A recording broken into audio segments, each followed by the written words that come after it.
Be ready. Start. The two courts below have preferred to adopt the dicta laid down in Radhakrishnan while dismissing the application of the appellant under Section 8 of the Act, holding that as there are serious allegations as to fraud and malpractices committed by the appellant in respect of the finances of the partnership firm, and the case does not warrant to be tried and decided by the arbitrator, and a civil court would be more competent, which has the requisite means to decide such complicated matter. In this backdrop, it would be appropriate to revisit the law on this aspect before adverting to the question as to whether the approach of the High Court was correct in following the judgment in N. Radhakrishnan in the instant case.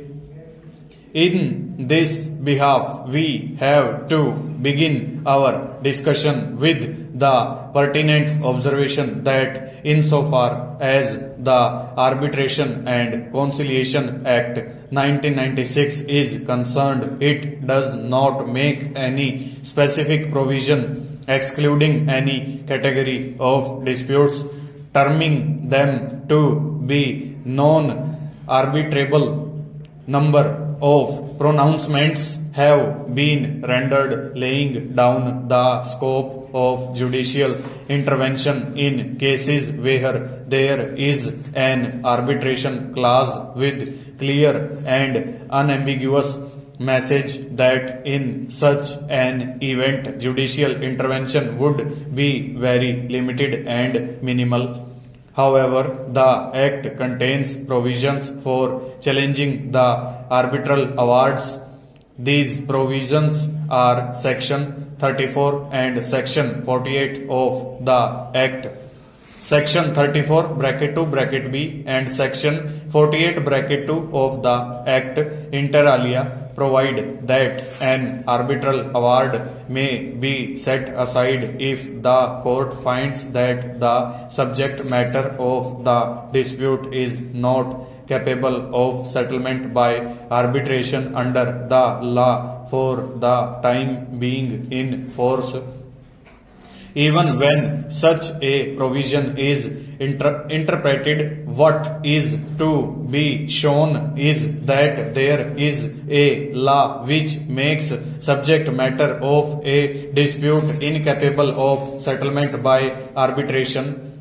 The aforesaid position in law has been culled out from the combined readings of sections 5, 16 and 34 of the Act.